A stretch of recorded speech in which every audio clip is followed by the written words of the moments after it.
The only one who could ever reach me was the son of a preacher man. The only boy who could ever teach me was the son of a preacher man. Yes, he was. He was. The views expressed on the following broadcasts do not necessarily reflect those of KHLT, Take 12 Radio, or our affiliates. The opinions on this show should not be considered as medical, psychological, or professional advice and are those of the host, co-host, and guest. Take 12 Radio and KHLT Recovery Broadcasting are not affiliated with any particular 12-step fellowship. And now, broadcasting on location somewhere in the vast expanse of the Pacific Northwest, it's the over-opinionated 12-stepologist, the Monty Man.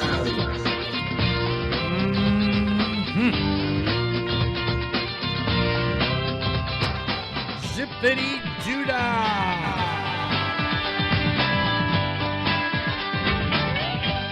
Well, greetings one and all. Welcome to another fine episode of something or another that we put together on a regular basis with Roger McDermott as the co-host and Take 12 Recovery Radio contributor here on the world's only Take 12 Recovery Radio show. Nice. I guess it would be, right? Here's something that I did not do for the longest time, and I have no idea why. Roger, I just don't know why. And that is, we are now protected by the National Council on Patent and Trademark something or other doohickey. Well, that sounds official. So I did not know this. I did not know that you could actually, if you place a copyright logo on your work, that technically by law, just because you say so, it's copyrighted. It wouldn't really hold up in court real well, but technically it's your right to do that. However, it fares way better if you trademark your stuff. And by the way, you can't actually, I guess it doesn't do a whole lot of good to copyright something if it's not trademarked. That's the first order of business. So I looked into it and I ponied up the money to do it. And Take 12 Recovery Radio is now literally a registered trademark, and is protected by, and then you don't have to copyright, because everything we do under the production of Take 12 Recovery Radio, whether it's any of the workshops that we do or even any of the Came to Believe recovery podcasts that we do, everything is protected under trademark. All the audio, all the video, all that stuff, as long as it states that it's a production of Take 12 Recovery Radio. And I think that is very cool. I don't know why I didn't do that. 20 years Why of didn't you do that, Monty? You should have a tattoo on your arm that says trademark Take 12 Radio. I don't know why. I don't know why. It's a gnome thing. Oh, my goodness sakes. Okay, the topic this week is strength in weakness. When I am weak, then I am strong. And what do we mean by that? We're going to talk about that. Hey, Monty Man, excuse me. Hey, we Cecil. need a drum roll for this next segment. There we Ready? go. Hit it. And now, it's time for something completely useless. It's time for useless and mindless information. That's right. It's another episode with useless and mindless information. I'm going to dedicate this show to our former co-host and good friend, Tony J. Remember Tony? I do indeed. Yeah. And Tony, if you're listening, I'm thinking, what would you think about, I know you don't live here anymore, but what would you think about coming on as a special guest with me and Roger, and particularly so we can hear you laugh and giggle? She was the queen of laughter, let me tell you. So I'm sending that out as an invitation, Tony. We'll talk more. We'll hook up on social media and talk more about having you come on the show as a special guest, and just that'd be fun. That'd be fun. Well, she sent me some information, and I'm gonna share that here in a minute. But useless and mindless information, just for the heck of it. Here's the first one. The word dream or dreamt. I dreamt something last night is the only word in the English language that ends with MT. Really? Yeah. That is sort of mindless, but very interesting, actually. Yeah. I mean, what can you do with that, right? I don't know, and I'm not sure I care, but thank you for that useless information. Can you build an empire on that information? I don't believe you could, no. Here's number 2. A Greek Canadian man invented this Hawaiian pizza. A Greek Canadian man invented Hawaiian pizza. Yeah. So evidently the story goes that he owned a pizza parlor, and they were just all talking, standing around the pizza oven, I guess, and decided, I wonder what it would taste like to throw pineapple on this Canadian bacon pizza. So they did. And there you go. I like Hawaiian pizza. It is a cause for much controversy. There are people that get really passionate about hating it. Yeah, no kidding. I like it. I do too. It's the sweet, salty thing, I think. Yeah. You know. But yeah, it was a Greek Canadian guy. There you go. Don't know how true that is, but it's mindless and useless anyway. Maybe I'll have dreamt about Canadian pizza made by a Canadian Greek that's a Hawaiian pizza. Maybe. So this one, Tony J sent this one in, and she says she's always looking for stuff for the show, and I believe her. So this is really cool. Visitors from space, from Tony J. Visitors from space. Space. Earth will soon have a visitor, and it's not of the extraterrestrial kind. Astronomers found a small asteroid that will orbit our planet this fall, becoming a mini moon temporarily. Earth only has one moon, unless you count the asteroid Kamolului. Easy for you to say. Which scientists believe came from a crater of the moon anyway. However, for about 2 months this year, Earth will have another object orbiting the planet during a mini-moon phase. According to a study published this week, the asteroid 2024 PT5 will orbit Earth in a horseshoe path from September 29th until November 25th.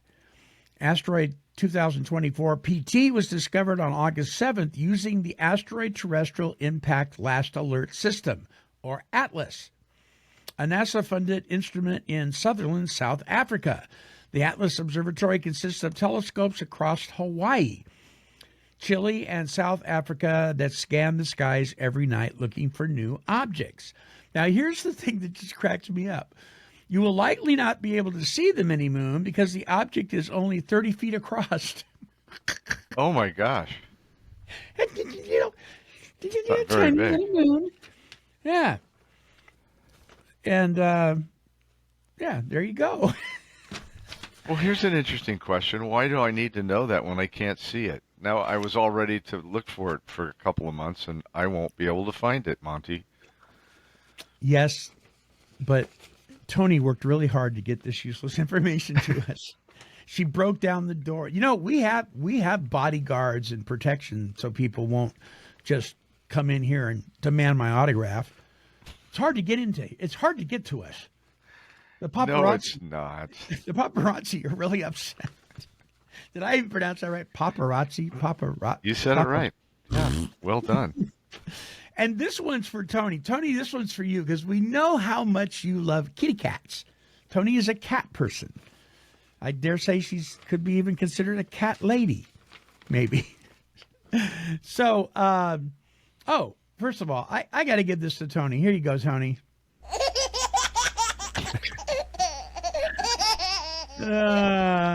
Tony loves the baby. She loves the baby. Okay. Cats can jump surprisingly high, right? slip through the tightest spaces, and seemingly have 9 lives. But there's one thing they can't do: taste sweet things. According to a 2007 article in Scientific American, unlike other mammals, felines cannot taste sweetness due to the fact that they lack 247 base pairs of the amino acids that make up the DNA of the TAS1R2 gene. As a result, it does not code for the proper protein, and it does not permit cats to taste sweets. What a bummer. I was just going to say, that's a sad, sad story right Isn't there. it? Yes. Isn't Poor- that sad, Poor Tony? kitty cats. Oh, yeah. Oh, my goodness sakes. All right. Well, there you go. There's the useless information. Let's close it out here with something. Okay, Monty Man, enough of that foolishness. Now let's get on with the topic, shall we? Yeah. Hit it.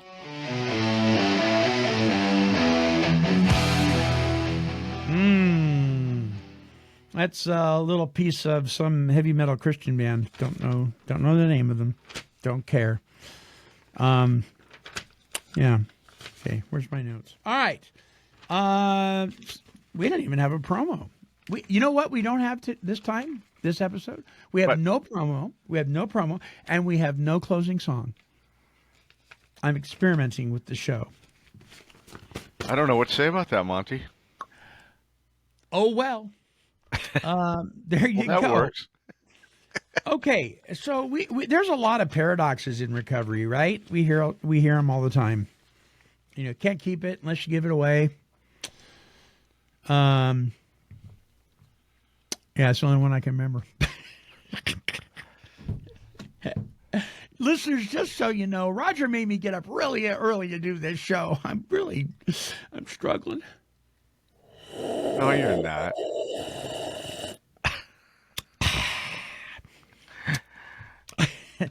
That was, for those of you who are listening on audio only, that was my coffee slurp. Okay.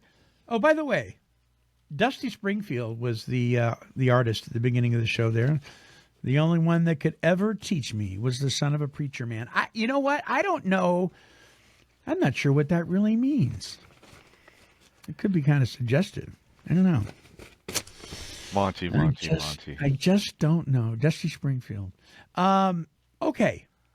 When I am weak, then I am strong.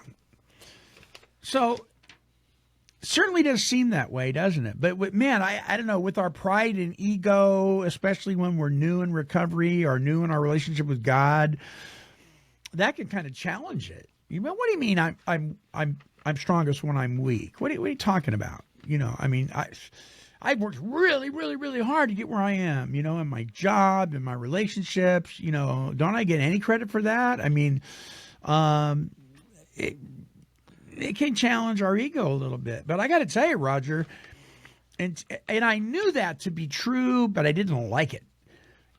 And until I was able to embrace that and really appreciate it and like it, even, it really didn't mean a whole lot. It was just a cutesy little saying, right? But isn't it true? What do you think, Raj? Is that true? Are you weak? Yeah. Are you strong? I mean, Alcoholics Anonymous is loaded with paradoxes, like surrender to win. But the first time I heard that, I went, I don't surrender to win. You were never taught that when playing sports. I never wanted to lose at anything, so I was never surrendering. You know, that machismo personality that people like to put on. Right. Yeah, that's the opposite of being humble. There seems like there's a lot of paradoxes. Reveal to heal. What? Those kinds of Ooh, I like things. that. Yeah, Reveal to you heal. must reveal to heal. Because our secrets will kill us, Yeah. especially in addiction. If we have unfinished business, unresolved issues, you've come to find out that drinking and drugging were not our problem. It's that stuff that's deep down inside of us that cause us to drink and use that are the issues. So we have to reveal those to heal. Do you think that most people walk into the rooms of recovery or even treatment centers, and maybe even walk into the doors of a church, that the initial reasons they do that is because they want to change something that is causing them to feel less than or hurt or be in pain. Do you think that's a lot of the reasons people even walk through those kind of doors initially? I can only speak for myself and the people that I've met and spoken to and worked with. It's when we realize that our nature is broken and that we need healing and we don't know what we thought we knew and all those kinds of things that I begin to learn. I begin to heal.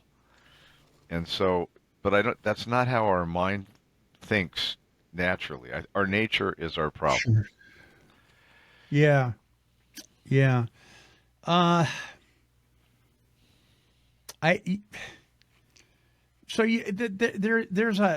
a school of thought within the community of people in recovery that people, we hear it a lot. People talk about their loved ones that may need some help.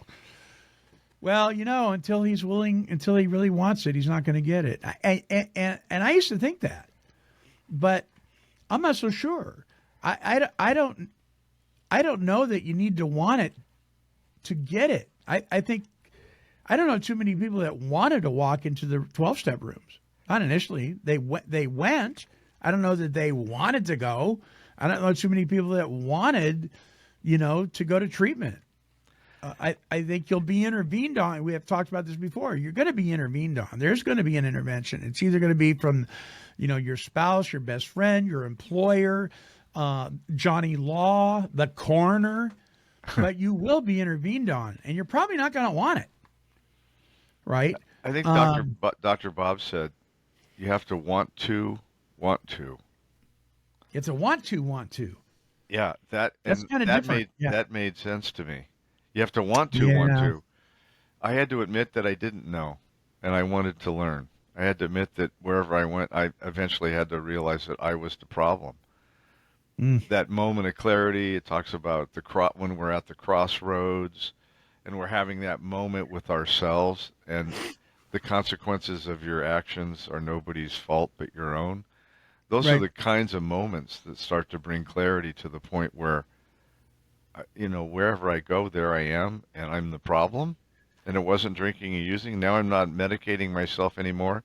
So my question always was, now what? Now what am I going to do? Now what? And my sponsor would say to me, Roger, this is a program of action and change. And if nothing changes, nothing changes. Sure. And then he would say something like, if you always do what you've already done, you already got what you're going to get.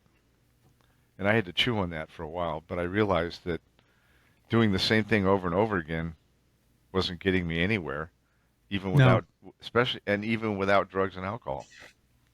Right. So I needed change.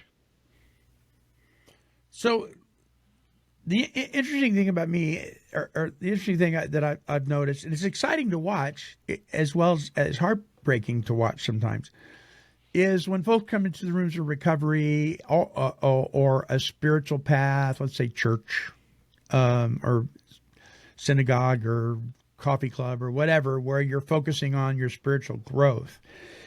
And the biggie or the one that screams the loudest, maybe it's the alcoholism, maybe it's the use of methamphetamine, maybe it's lots of court cases or whatever screams really loud in a person's life, is the main focus of why I'm here. And so you watch that person. The thing that's exciting is you watch them look at the symptoms, come in for the purpose of changing the symptoms, and watch how the recovery process works and how God works in those rooms. And you see the person move from the focus on the symptoms to the deeper issues. And it's exciting to watch because then you see their faces change. You see the sparkle in their eyes, start to appear. I was in a meeting last week, and there was two people in there that I was just looking at them, and it was just a few weeks ago. They looked horrible. And it wasn't that they were all battered and bruised. It was just the countenance on their faces was just so sad. And I was looking at it, and it wasn't sad anymore. It was like they were just kind of glowing. And I noticed in what they were talking about, it had gone from focusing on just trying to stay sober to actually, doing some other things in their life that was bringing about change that hit at a deeper level. The sad thing about this sometimes is there's so many people that never move past the focus on the symptoms, and they never go to a deeper level. They're still playing shack up, honey. They're still embezzling money from work. They're still being a jerk to their spouse. But by golly, they're not drinking. You know what I mean? Yeah. And but clearly, they're not following the program of AA Exactly. or 12 steps, because Yeah. my sponsor had me spend a lot of time in the doctor's opinion. He wanted me to clearly understand that we suffer a spiritual malady and that Sure. nothing straightens out mentally, physically, emotionally, or psychologically until the spiritual malady is addressed. And when you read, you read more about that, it's so insidious that it tells you don't have one. So now we're not medicating ourselves, and we're walking around, if we don't face the truth, we're walking around in a lie, and that's the worst hell you can be in. No medication, and you're not facing the truth. That is absolutely hell on earth. Yeah. And I don't ever want to live there again. So there's, especially within the church, especially within Christendom, there seems to be a willingness to admit that when we're weak, then we are strong. And one of the reasons there's a willingness to admit that is because we believe in the Word of God, i.e. the Bible, and it actually, alludes to that. And so we believe it. And I'm going to share the scripture verse here in a minute, but we believe it, but do we? But do we? And let me pick on something that has always been a bone of contention with me, and that's when people of faith, particularly in the Christian community, approach alcoholics or addicts with the statement, "Don't call yourself an alcoholic. You're not defined by that anymore. Don't call yourself a drug addict. That's negative talk. That's negative talk, and you shouldn't say that." I even going so far as to say, if I say, you know what, I'm feeling kind of under the weather, I think I might have caught a bug. Don't speak that into existence. Those are the same kind of people a lot of times. So here's this scripture verse. It's 2 Corinthians, starting with verse 7. This is in chapter 12 of 2 Corinthians. Now, I want to put this in context. The Apostle Paul, who has been given great giftings in the revelations of God, and I mean, he's toting around some information that is privy to him and no one else, that God is entrusting him with to deliver to the different churches. And there's a lot, what does Spider-Man say? With much power comes much responsibility, or something like that. Paul knew that, right? And so he makes this statement to keep him humble because of these great revelations God has entrusted in him. He must stay humble. And so he says, therefore, in order to keep me from becoming conceited, I was given a thorn in my flesh, a messenger of Satan to torment me. We'll come back to that. 3 times I pleaded with the Lord to take it away from me, but he said to me, my grace is sufficient for you, for my power is made perfect in weakness. Therefore I will, and this is Paul now, therefore I will boast all the more gladly about my weaknesses, so that the Christ's power may rest on me. That is why, for Christ's sake, I delight in weaknesses, in insults, in hardships, in persecutions, in difficulties. For when I am weak, then I am strong. So I want to unpack this a little bit, but let me just say this, though, to those well-meaning folks in the faith community that say, don't call yourself an alcoholic, don't call yourself an addict, don't even say those things. Paul said that he boasts in his weakness, and if it's good enough for Paul, it's good enough for me. But what am I doing that for? For the cause of Christ, for Christ's sake, so I may share with you what God has done for me, in me, through me, despite my character defects. So there are some theologians that believe that he was primarily talking about persecution, that was his hindrances, his thorn in the flesh. But it looks like it was more than likely something physical. That's kind of the majority of the belief systems. Some people think it might have been a sin temptation. Who knows? I personally think that we're not told what it is, so we wouldn't get into arguments about it. But let's unpack this. I was given a thorn in my flesh, a messenger of Satan to torment me. Okay, chew on that one. Who gave this to Paul? The Lord did. That's what it says. The Lord gave this. Yeah. A messenger of Satan. Not Satan, but either an attribute of or a demon or something. And this was given as a companion to Paul to torment him. Wow, what, really?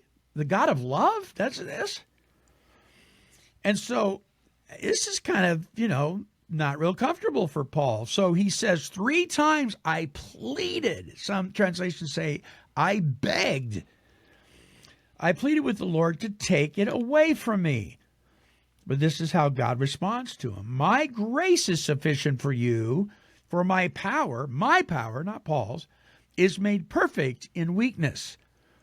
So he's explaining to Paul that, listen, no, I've placed this here because the things you're going to do for me are going to be, you're going to have to depend on my power. And the only way you're going to do that is if your power is shut down and you see your weaknesses. So you will depend on me 100%. Then my power can flourish.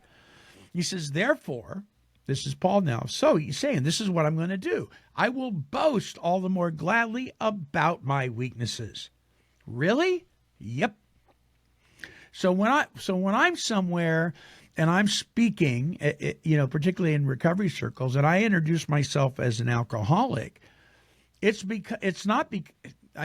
might be a little bit because I'm trying to identify with the newcomer, but primarily it's because I am letting you know that I am boasting of my weaknesses because I'm not all there, man. And you need to know that because of God's great power in my life, I've overcome the power of sin and death. I've overcome the power of the alcoholism, the power that was in the drug addiction. That's been overcome. But I had to recognize, you can't fix what you don't acknowledge, right? And then it says, this is the motivation. That is why, for Christ's sake, I delight in weaknesses. So having said all that, Roger, input from you. Well, I think if you just look at Paul's life and Paul's story throughout his writings, he stated that very clearly. At one point he said, I do the things I shouldn't do, and I don't do the things I should do. Well, that sounds like me and my nature. And I boast in my weakness, but God is a God. He overcomes our weaknesses when we ask him, and when we surrender to him. His word is full of how to live life. And Paul was, as far as I'm concerned, one of the best demonstrations of surrender. He surrendered 100% to God, and he just followed whatever it was that God had in front of him. And it wasn't about whether he liked it or he didn't like it. He just did it. He did it. And he boasted about, like we just read. I mean, who writes that? Therefore, I will boast all the more gladly about my weaknesses, so that Christ's power may rest on me. That is the antithesis of my self-will. My mind and my nature do not engage with that statement naturally. That is like, what? Yeah. I mean, you're taught all along that we're, not to be weak and all this stuff that it doesn't follow man's natural thinking. Therefore, I will boast all the more gladly about my life weaknesses. People, the first thing they say, you're just a wimp. Well, call me what you will, but I love Jesus, and he's got more power than I ever need. And so if Paul said that, it's good enough for me. And it's the concept of surrender to win. Like I mentioned earlier, it's the whole concept of you, like it says in the program, if you don't acknowledge you have a problem, you can't heal. If you don't reveal your deepest, darkest secrets, you can't heal. So all those things that are our nature are our problem, like it says in the fifth step, right? We admit it to God, to another human being, and ourselves, the exact nature of our wrongs, not the manifestations and the result of our nature, but our nature is broken. And that's Yes. where we get down to, I'm weak, he's strong. I'm going to ask him. Yeah. I'm going to let him. I'm going to ask and I'm going to let him. And then I'm going to practice the principles. And when we do that, we learn the lesson that you can't know without doing the action. So just because something is uncomfortable, just because something seems to be from the devil himself, doesn't necessarily mean that it is. I mean, you know, there's a thought within the faith community many times that God never brings death, God never brings illness or sickness, God never brings discomfort, that he's a God of love, he's a God of peace. You know, But that doesn't follow with the book of Job. it does not. It doesn't follow with scripture at all. Doesn't follow with the life of the apostles. They were all horribly Yes. martyred, except for John. And look what he went through. Of course, yeah. Oh my gosh, what, boiled in oil like yeah. 3 times or something? Yeah. You know, if you keep spouting about God, we're going to dunk you in boiling oil again. And then if that doesn't stop you, we're going to stick you on an island to die of loneliness. But all the angels of heaven showed up. You know, so there's this thought that we don't want to speak into existence any negativity or anything. Well, as if we had the power to. I mean, this. Yeah. We don't have the power to control the future. I understand the concept, but it's a matter of reprogramming our weird wired mind to being positive and having positive affirmation and looking at the good qualities that God has given us and not focusing on the I don't like negativity. It drives me crazy. So I focus on the positive because God is a God of love. But for me, the concept of no pain, no gain, which I've heard tons of times all the years that I played athletics, but I never understood it on a spiritual level until I got into the fellowship and started working on the steps and my relationship with God and helping others. Yeah. I don't learn anything unless I walk through some pain. It's walking through the things that I don't want to experience that I get to learn something I wouldn't have learned if I hadn't walked through it. And when we're to come alongside someone who's in pain, who's hurting, it's hard to have fellowship with that person, have empathy and compassion unless you've been in a similar situation. Yeah, There's nothing more. That's what Bill and Bob did, right? There's nothing more powerful than one alcoholic or one addict talking to another one because they understand that deep despair and darkness down in our soul. Mm-hmm. And if you've never been there, you can't have empathy with the person you're speaking with. So what about the scripture verse that says, you know, old things have passed away, all things are new? A lot of people will use that to say, well, you're not an alcoholic anymore. You're not a drug addict anymore. That's passed away. It's gone. You're totally a new person because you said yes to God. I always ask those people, well, okay, so you said yes to God? Yes. Why are you still wearing glasses? Do you ever get sick? Yeah. Why do you still get the flu? I don't think old things have passed away, all things are new. That isn't what we're talking about. No. I think we're talking about on a spiritual level, don't you? Yes. Yeah. People are famous. I used to do it. I used to take everything out of context. Yeah. I'd use it for my point of view. Right. And it doesn't fit into the context of the scriptures and a book, you know. Yeah, I don't argue about that stuff anymore. So yes, on a spiritual level, we are new. We are renewed daily. But this stuff, this flesh of mine, I have never been promised deliverance from that until I meet with him again in the air, right? I mean, Yes. we're kind of subject to this stuff. Right. It might very well be our flesh may be our thorn in the flesh. Very much so. Yes. Oh my gosh. Because it causes one to be God dependent. And that's a good thing. It is. That's a good thing. Yeah, think about it. Every waking moment of every day, the spirit and the flesh are in battle. It's our nature. And so we practice spiritual principles to overcome, the fleshly desires, the pride of life, the pride of lust, the pride of the eye, all those things. Paul wrote about that a lot too. So, if you're not watching on YouTube, you can't appreciate this. Those of you who are will appreciate this, but I think you'll get my point. So I used these when I was a practicing counselor. These are there he is. There's Winnie. Pooh Bear. There's Winnie the Pooh. Winnie the Pooh, and some of his buddies. Here's Piglet.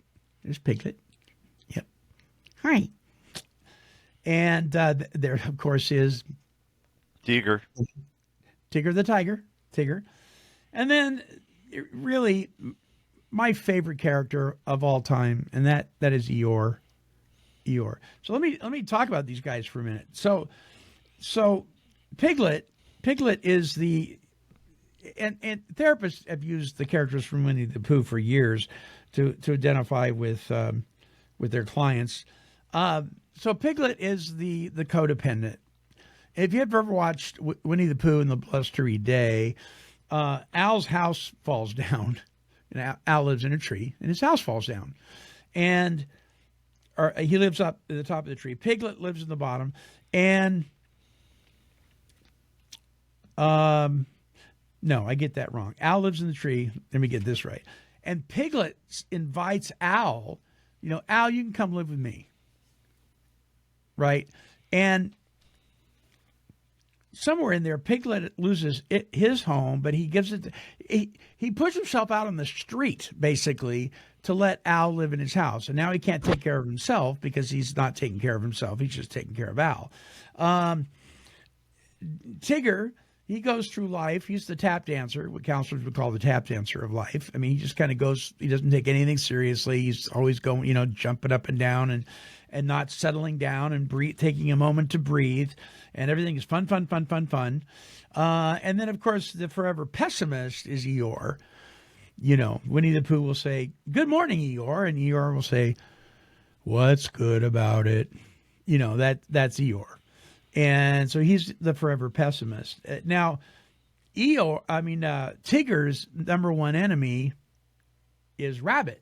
Rabbit is the workaholic, Tigger is the tap dancer, and Tigger's always running through Rabbit's garden, ruining it because he's not watching where he's going. So all these characters, including Winnie, who's probably the sickest of all, but he's a foodaholic, right? He's always in the honey jar. And they all make up this incredibly dysfunctional group of characters. And the reason I like Eeyore so much is because I was Eeyore for years. I identify with Eeyore a lot because I thought the worst of the worst about everything. And I appeared to be Tigger. On the outside, I was tap dancing my way through life. But behind closed doors, nothing's going my way. It's a horrible life. Somebody stepped on my tail, kind of thing. God doesn't want us living in any of these dysfunctions, but they're part of who makes us up. And I think that when I realized that this guy, Eeyore, was my biggest problem, my pessimistic, nothing's going right. I couldn't laugh at anything. I mean, when I realized that that's who I was in so many ways, God was able to work. And I cried out to God, and I said, you got to do something, because I don't know what I'm about to do. Because I was thinking about checking out, Roger. And God showed up. God showed up.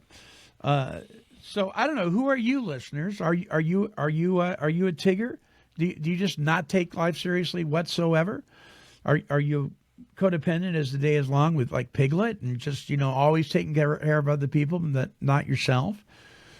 Or are you like Eeyore and just nothing's going your way and I got to go to another meeting, because meeting makers make it. Who are you?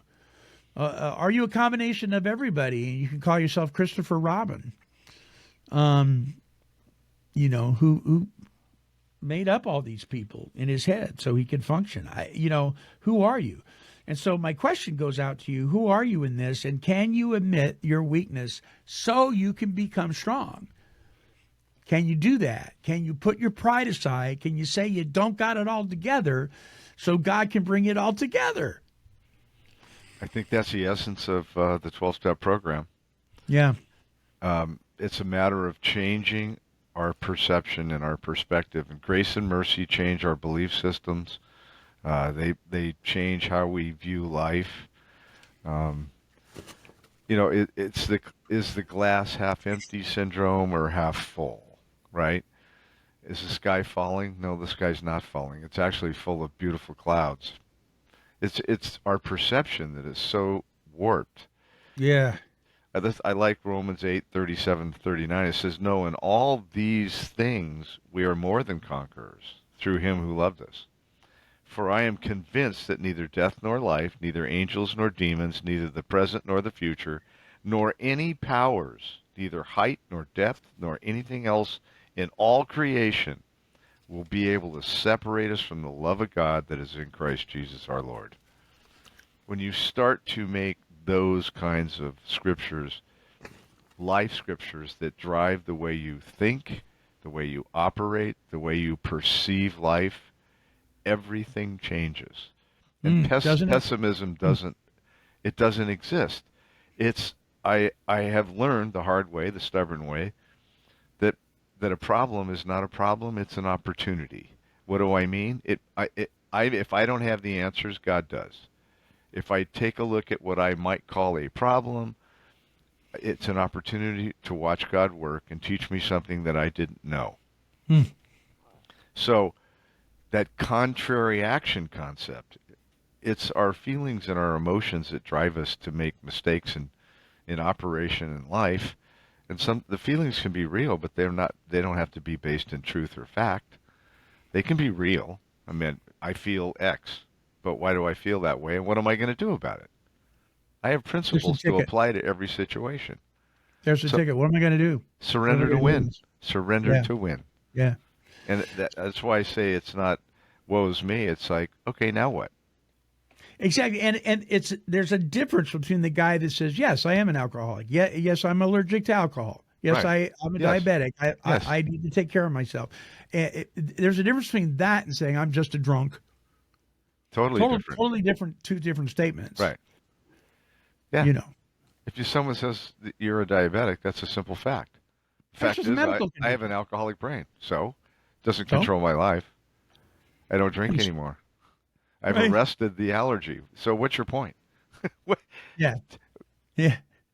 My alcoholic brain didn't change. What do you mean I'm not an alcoholic? I'm not a practicing alcoholic. All those conversations, I don't even invest time and energy in anymore. It's like I'll give them a one-sentence answer. Thank you. When I want to argue and scream and yell at people, I have this inner-outer voice thing I do. So if you really piss me off, inside I'm saying all kinds of crazy things that should not be repeated. But my outer voice looks at you and says, "Thank you for sharing that." So I am. I'm going to be. Let's get rid of that. I'm going to be doing a 2-day seminar kind of thingy here soon. Location will be announced at a later date, probably after the first of the year. To address the faith community, this will be a local event. More than likely, what it's going to look like is like a Friday night. Probably there'll be a dinner, and I'll share my testimony, and then we'll send an Ask It basket around for people to ask questions about alcoholism, about addiction, codependency, recovery, treatment. What is this 12-step thing? Isn't AA a cult? Or once you're set free, do you still call yourself an alcoholic or whatever? I mean, all the questions that people have in the faith community, because there's a disconnect between the faith community and the 12-step community many times, and there shouldn't be, because we're really not talking about things that are all that different. A lot of it's semantics, but there's a misunderstanding, and so for people and family members that want to learn. With some of the most common questions, does treatment need to be expensive? Can you go to treatment for free? That's a big one. I don't know what to do with my loved one. I mean, treatment's so expensive. What are there other avenues? What is faith-based treatment? What is residential? What's IOP? What's ARC? I mean, these are all questions that people in the church have a lot of. So we'll be announcing as we get closer to that when that's going to happen. And so then on Saturday, the Saturday after the Friday, we'll address the Ask It basket, and it'll be kind of an information thing. Let me know when you set the dates. I'd like to participate. Yeah, that'd be awesome. That'd be awesome. Fun. That'd be so fun. That'd be great. So because I think the issue here isn't that we're really we're not on the same page. The issue is that we're using different language, and certainly I am weak. I mean, I am strong when I'm weak. My strength is really, really strong, steel-like strong, when I can admit that I have no strength. I mean, that's confusing to a lot of people, but it makes total sense when you break it down, especially when you break it down scripturally. And so if you're having questions about this stuff, ask. We have an email address, take12radio@comcast.net. That's TAKE, the number 12, radio@comcast.net. We have tons of resources on our website. Just click on the recovery resource page as well. And we're just, open and honored to be able to answer some of your questions and point you in the direction that you should go if we don't have the answers to your questions as well. So that kind of wraps it up for this show and for the family of Winnie the Pooh and the 100-acre wood. And Roger, closing thoughts from you, and then we'll sign off. It's been a driving force in my life since I got clean and sober that the concept of in weakness there is strength. Yeah. And I live that way. I used to know everything. Now I happy to say I don't know. And when I don't know, I go, he knows. And my job is to be teachable and attentive to what his will is so that I could do his will and not mine. And that's never got me in trouble. Never did it get me in trouble. It may have put me in circumstances I didn't like. So my sponsor would say, grow up, Roger. Grow up. Yeah. So I'm still growing up. In my 70s, I'm still growing up. So it's all good. Yeah, it is. It is. All right, my friends. Well, until our next broadcast, this is the Monty Man along with Roger McDermott and the rest of the Take 12 Recovery Radio family. And we are wishing God's perfect serenity for you.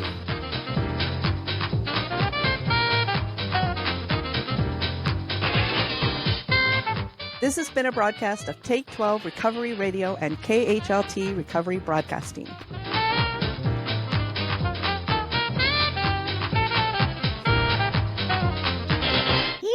Kitty.